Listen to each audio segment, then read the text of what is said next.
Hey guys, Casey Santana with Rich Soil Podcast. Today we have another guest that I wanted to share with you guys. Welcome, Miss Erin. She is from Royal Key and Suprize Suprize. I am so excited to have you on today. Hi, thank you for having me. I actually got the pleasure of experiencing some of your craftsmanship doing the Emerald Cup judging. So I had firsthand of your guys' goodies and all your love that you guys put into that. So I'm super stoked to dive into that today. It was a pleasure seeing you on stage personally. That's where we got to interact the first time when you picked up the award. So I had to bring you on here as not just a woman in the space, but doing some badass things with some craftsmanship that I personally enjoy myself, just as a consumer and as a mom. First of all, these pre-rolls, I have to say, were so it made me want more. And on top of that, I can't I open know it. the childproof is Yeah, that helps down that. here. It's not that bad, but they have the, I don't know if I saved one, but you guys did the tattoos, and that's like really left an like a engagement or like something I remembered you from. Finally, I do like to start off with asking my guests if you have a morning routine. You can share a little bit about if you have any plant medicine that's included in that, but if it's like fitness, I would like to see, like to learn a little bit about that if that's anything included in it. Yeah, thank you. My main morning routine, definitely some I get up 6, 7. I'm kind of a consistent, just naturally awake with the sun. I like to stretch a little bit. I like to move. I like to get my body, warmed up for the day. I might take my dogs for a walk first thing, or, I just orient my brain, do a little like morning gratitude, check in, look outside, get my eyes on something other than a screen or like we're an indoor cultivation facility. So I make, I remind myself that I'm in nature first off. It helps me start my day in a positive way. And then I check in with workflow. I'm at the facility. We have about 15 to 17 people that we work with, and I do a lot of the production direction, I suppose. So I check in with the plants, I check in with each, department. We have a packaging crew, we have a manufacturing crew, and I just make my morning kind of around, the mapping of the direction for myself and for other people. And sometimes cannabis plays a role in that. If I have too much like paperwork or taxes or permitty kind of things, I wait till later in the day with cannabis. But if I'm in the garden, I cannabis works great for me. It's very much, it's a stimulant. It's a little bit like coffee, and I like to keep my tolerance high because we personally try everything we grow, and I want to make sure that I'm, I have to try a lot. So there's it is part of some days, especially on days off work when I don't have to deal with a bunch of people.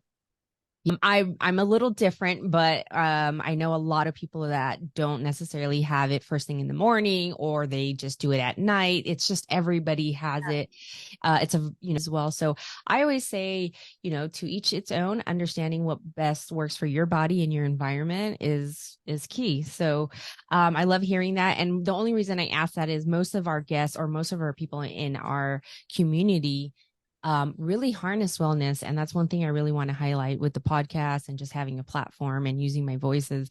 A lot of us aren't just couch locked. We're not the typical stoner that it was painted out there for most people to think when you think weed. So I'm highlighting that. My background personally is mixed martial arts and bodybuilding. And so it's a huge part of my life and what helped me during those journeys. And so I love hearing other people talk about their fitness journey and what they do now for fitness.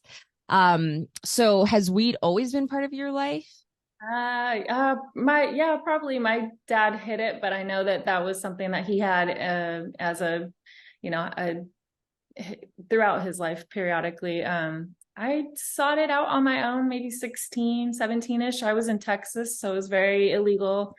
Yeah. It was in the 90s back, definitely part of the DARE movement. It was something that I was compelled to find. And once I tried it, I've been almost a daily smoker since. Flower. It works good for me. It's like it levels me out. It puts me in a creative place. I'm an artist. I'm a athletic person, and I like it's a stimulant for me. It's something that I feel like it wakes me up where some people get couch locked and use it to sleep. It's something that's very stimulating and motivating, and I feel creative with it. So Yeah, yeah, I totally it's been agree. a part of my life for a long time, 30 some years. Wow. Okay. And Yeah. that's recreationally, at least. Yeah, both. I And mean, I had a like asthmatic issue when I was younger, and when I started smoking, I was playing soccer, and I would use a little inhaler. yeah. Once I started using cannabis, it is a bronchodilator. I was able to not use that inhaler ever again. And it's just something like I'll get car sick. I'm that person. I've always been that person. My parents would drug me as a kid to give me Dramamine. I'm still the person on a windy road that will get car sick, and cannabis knocks it out. So mostly recreational, but I mean, I use it medicinally for certain things too. Nice, nice, awesome. And so right now, how long have you guys been around as far as I know you have Royal Key Organics where you guys have the flour and then you guys have Suprize Suprize where you guys have the pre-rolls and live rosin. I wasn't sure. I thought I saw also some vape cartridges, live resin. We did. We at this time we're just doing, the pre-rolls, and we have flour through Royal Key. Yeah, Royal Key it started out as our in-house brand when we were just exploring having a brand. We were still, 215 days. We Wow. had a space at a warehouse, and we started exploring concentrates, and we started, that's where, well, flour came first, obviously, and we were doing bulk sales to different places in the Bay Area. And then we realized, hey, legalization is coming. Both my husband and that's who I run the company with.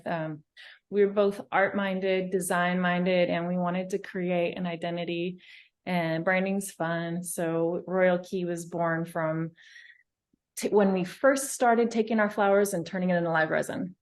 We could, at that point in time, the shops didn't have the supply they have now. There weren't very many producers. This was in maybe 2017. So we were new to it. We enjoyed the high prices and low supply of that early day, and had a lot of accolades for doing good concentrates. At the time it was just live resin, and then since then we have a micro business. So we have our type 6 and our type 7, and we have distribution and packaging, and we are focused mostly on solventless, but we still do live resin. We create cartridges for Alien Labs and Connected, and Oh, have created some over the last few years. We ran material for field extracts for quite a few people, and ourselves as well. But I prefer rosin. We sourced a lot of plants for solventless now. So we're focused on flour and hash. And Suprize Suprize is a brand that we can use, to collaborate with other people. And, the pre-rolls have been a great way to, I guess, explore another I love pre-rolls. I'm like a lazy stoner. I like to roll my own, but I do like the convenience of that. So well, these are not just a typical pre-roll that I would say is on the lower end and is one of those that I would say is like a freebie pre-roll, like that, some people get. This is high quality pre-rolls. So I appreciate when you say, you're a lazy stoner. You guys are putting some fire in this as far as flour, and what you guys are infusing it with is great. The size is great. The amount's great, and how you guys package it to preserve the freshness of it was really nice. So I think you guys are doing a great job. I personally love it myself. Like you said, I'm a mom. The convenience of just having it ready to go, not too much, but hits perfectly because it's infused so well. And it's, the way you guys curated it was really nice. So congratulations again to you guys for this. This one was the Gomishi. Is that right? Gomishi. Yeah, Gomishi. Gomishi. Yeah, the Gary Payton X Red Pop number 95. This was Mhm. really tasty. So, tell me how that looks for you guys as far as how you guys are doing flour. I know not many people know about it, which I'm excited to share. This is indoor living soil. Most people are familiar with more just indoor and sun grown. And to be honest, living in the SoCal area, it's probably rare that most people even ask for sun grown. So, I'm a huge advocate of asking for different options and being more familiar with, what's being actually grown out there by people who have quality product.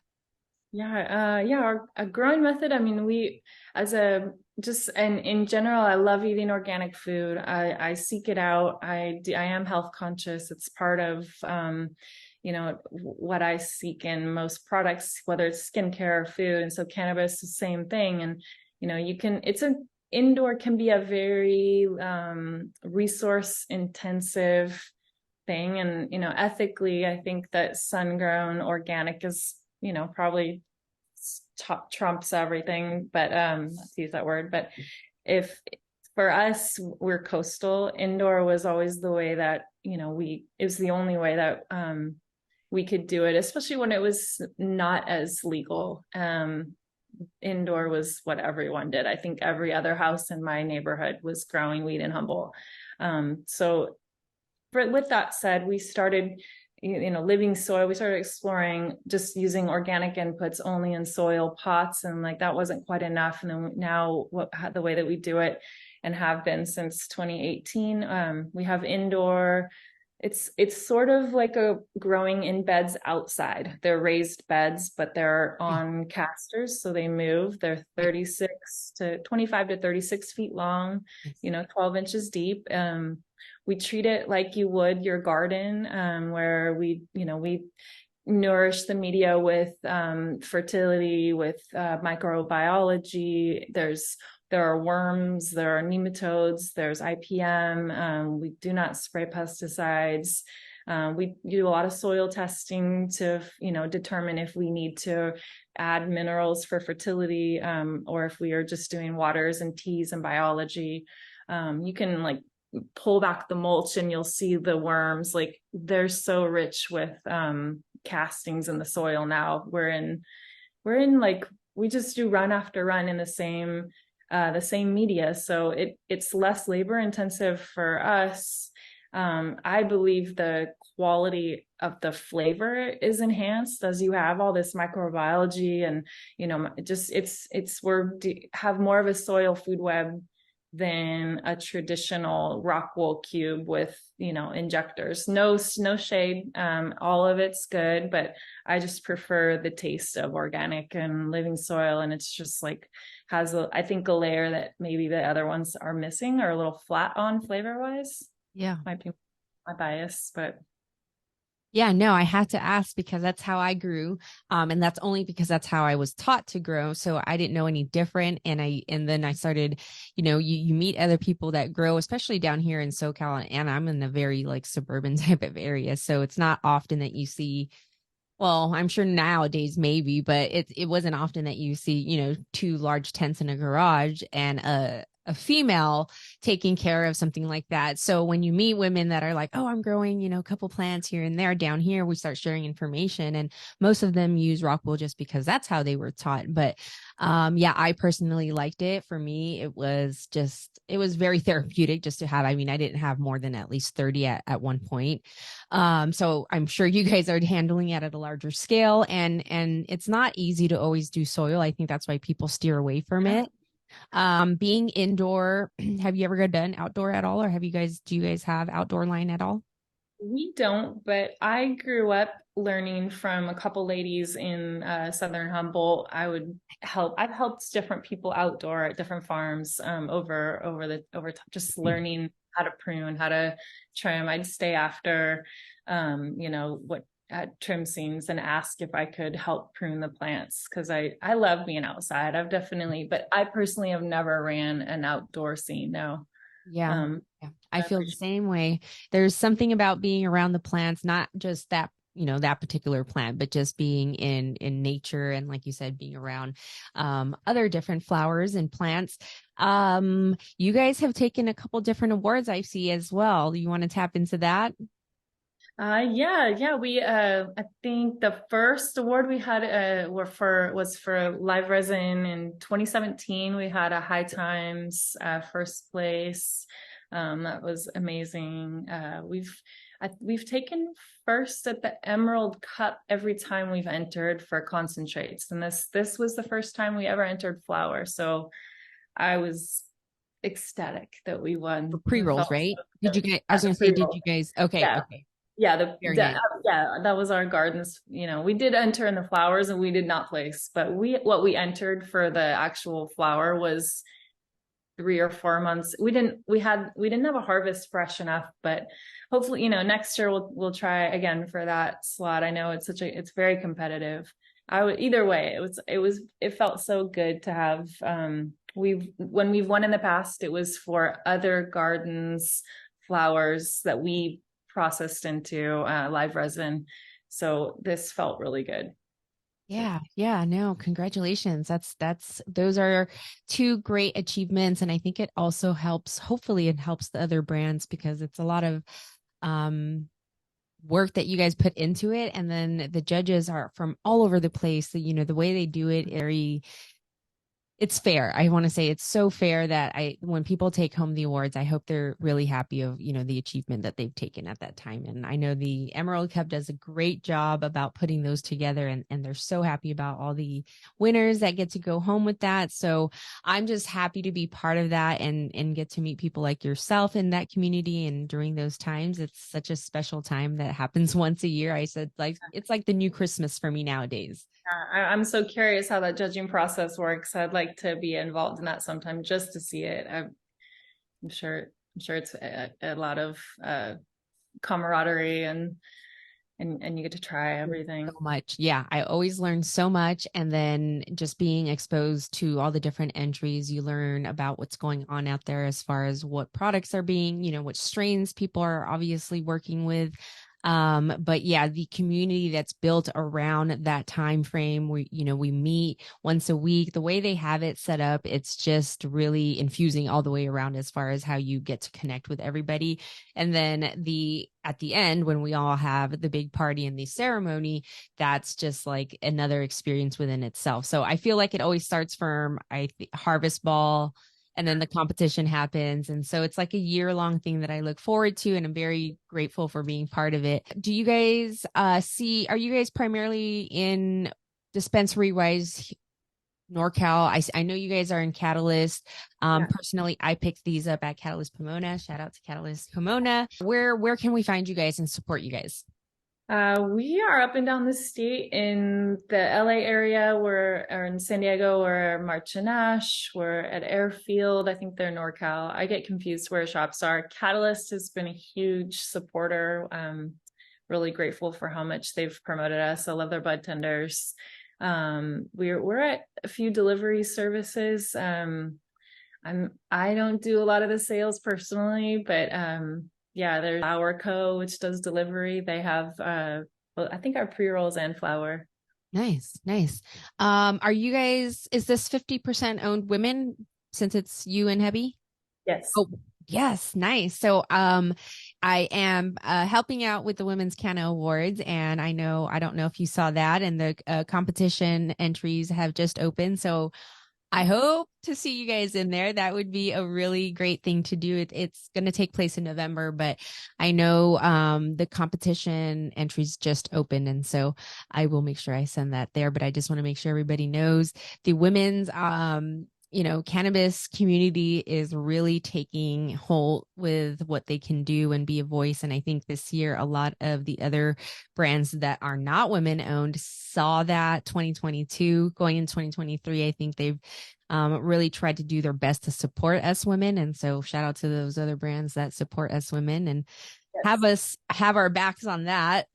It's not an easy industry. I know for a lot of women, it's very male dominated, especially when you guys have product out there. It's very competitive. Do you have anything on that? Do you want to tap on that as far as being an owner? Do you find any difficulties with getting items on, shelves for those reasons? No, I mean, maybe it's because my husband is the face of it, so they're not even. I think like I run our Surprise Surprise account on Instagram, and the vast majority of DMs, I people assume this, they're hey brother, hey man, or hey bro, and I just roll with it. It used to like get me a little like scratchy that there were more men in it, but that's it. My experience up in Humboldt, every woman I know was involved or is still. What it was Most people have transitioned into other roles as cannabis isn't as lucrative up here, but every woman I knew either grew or trimmed or sold it, or they were involved in some way, shape, or form. So I've always known that women, a community of women who were involved, and I learned from men, but I learned from women too. And so, just as far as that goes, I do see that there's more men at events. There's more an assumption that men are running things, but I know that behind every company, even if the women aren't owning it, women are critical. Our thought process is a little different. We have different organizational skills. Women are behind, they're in the trimming department, they're in the packaging departments, they're in the financial worlds. Hopefully, I think the strongest companies are diverse in their hiring. And we look for that in ourselves. I don't specifically hire for gender, but I do make sure that I try our best to hire the most skilled, diverse group that we can, for all reasons. But yeah, I haven't personally found that it's a hindrance to be female, but I also hide in the garden a lot. Hey, that's okay. That's what you have, a team for. But Yeah. no, I asked that question because I did a panel at one point, and I know that we had somebody in the audience say that they felt that some of the retailers who had women buyers and they were male, it was easier to have appointments with them and get their products on shelf. Now, if it was male to male, it was difficult, but I argued the same thing. I think I feel the same way if it was female versus male and female. The interaction is a little bit lighter and it just depends, but I think it just the experience is different. But what I see now is I think women are more open to supporting one another. They don't actually have to be on the same team, but I think just being more cordial as far as being women that are respectful of one another's hustle, because it's not an easy thing, and just giving them, the appropriate time. Because I know it's not easy for a lot of the NorCal brands to get your guys' product down here in SoCal. It's been challenging. We used to do all our own distro, and it would mean like my husband was gone. We're such a small crew, and we're stayed lean. That's why we're still in business 5 years in, I think. But yeah, I'd lose him to the road. He'd be gone. He still does. He still does LA like long road trips. But we have a distributor that can also, it's made our lives much easier to have someone that can ship our products everywhere. It's challenging. We're not a FedEx, they're like basically asking every cannabis brand to be your own FedEx company. And that has been difficult because we're a 13-hour drive from you guys. Yeah, and It's that's a lot. probably to LA. And Yeah. I'm in like Inland Empire where it's 3 hours to Vegas, 3.5 hours. So a lot of times going this far into SoCal gets missed. It's probably LA, and then, then there's San Diego. So those are LA and San Diego. Then we have Inland Empire, which is Riverside. So Pomona is probably one of the, most known dispensaries out here. So I'm glad to see you there. And yeah, they do a great job about supporting our NorCal brands. And I want to say, like, when I go into the other catalysts in different cities, that's what I see is just a variety of NorCal brands, which is really nice to see because I know it's not always easy. Where can we support you guys? I know you guys are on Instagram for both Royal Key Organics and Suprize Suprize. We're on Instagram. That's the main area. We have websites that are Royal Key sort of placeholders. Surprise Surprise actually has all the Royal Key products. Lineage. If people want to dive in deep, it's got most of the retailers listed. We try to keep that active, current with our products that are offered in the market. So the Suprize website's a little more robust right now. Okay. Very cool. Yeah, I checked it out. I love seeing the new things coming out, and whoever takes pictures of those rosin, it's you being the artist there. Amazing, because they look delicious and look so creamy. So I had no idea that you guys did the live rosin and just straight concentrate. I knew you infused them. Is that also carried there at the stores? We do. I think Catalyst is one of the only, we do small batches. We have 4 or 5 cultivars, the Velvet, Candy Walls, Ghost Candy, and the iOS OG. There's a Candy Walls blended to Ghost Candy that's coming out. Catalyst swooped up all the Velvet rosin. I don't think they might still have some. It's probably gone, but yeah, I we definitely tried have to check it out. yeah, go for it. Yeah, they are our biggest account for sure. They're an awesome retailer. They've done a great job for us. Awesome. I love hearing that. Yeah, they do a great job overall as far as community as well. They have like these community events, so that's nice to see. All right. Well, I appreciate you sharing a little bit about your story. I know you guys do you kind of touched on it a little bit now, the phenos that you guys kind of go, does that mean you guys are collaborating with other people to create these genetics, or are you guys, how's that all work? Yeah, we don't breed as of yet. We've worked with a variety of different breeders. Will hunt seeds, anywhere from 50 to 2, 3, 400. We've done whole room pheno hunts that is just absolutely maddening, because while you're hunting seeds, you're keeping all the vegetative representations from each seed alive for weeks until you decide which one you want. And we keep it limited to like a section of the garden now, but we just finished about a 200 seed pheno hunt for like a black rainbow. It's a RS11 crossed to a sherbet from Humboldt Seed Organization. We've worked with the Biovortex, Equilibrium Genetics, Exotic Genetics, a little bit of compound.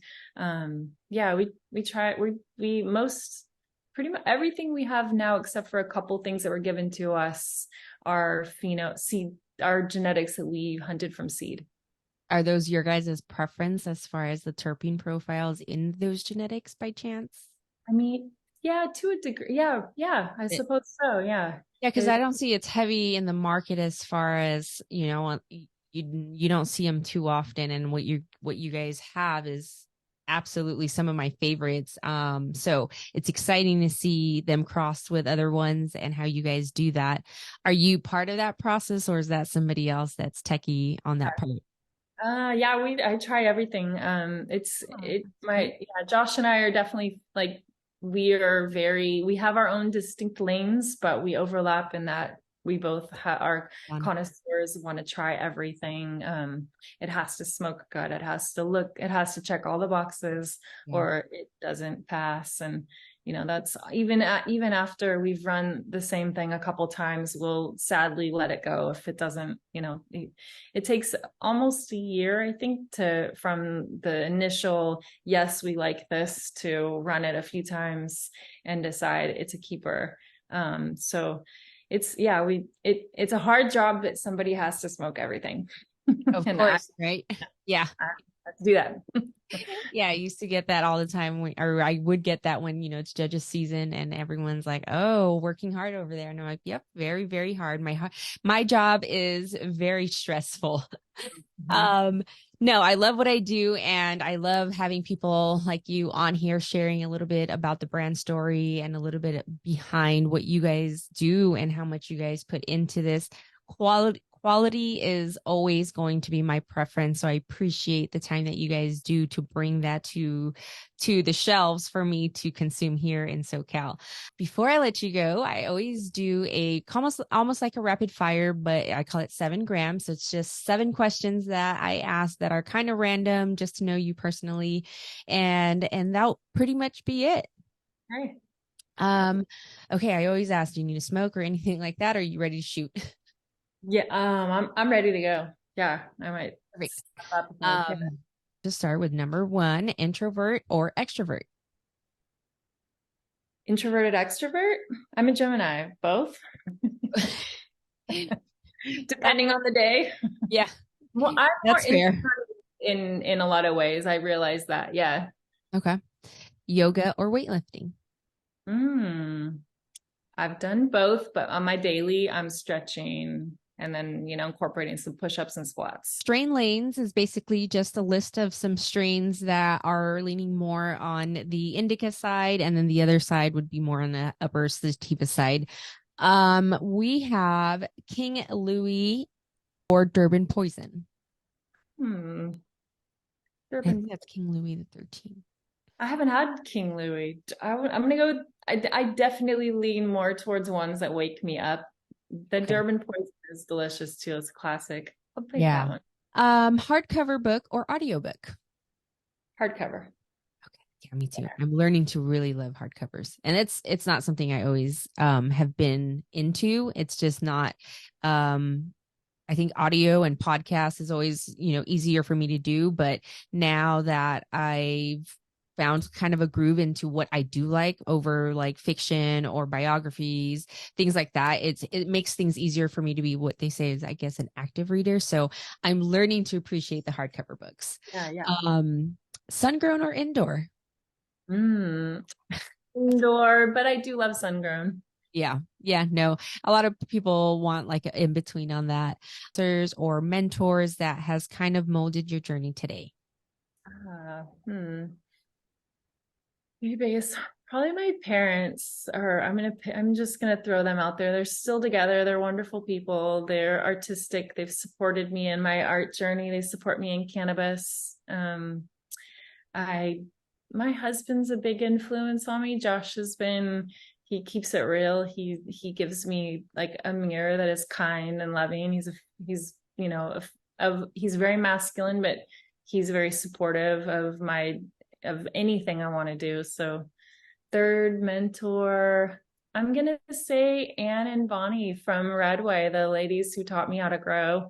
Anne is no longer with us. She passed from cancer in 2020, but they were big influencers on me. I got to see what it was like in Southern Humboldt for them, just listening to their stories, and it influenced a rebellion, the permission to be a rebel in Humboldt is something that I was proud to be a part of in that early day, and see some people who legitimately had done it for 30 years, 17 years, had helicopters flying over them. That wasn't something that I was a part of, but I they were influential in my cannabis journey.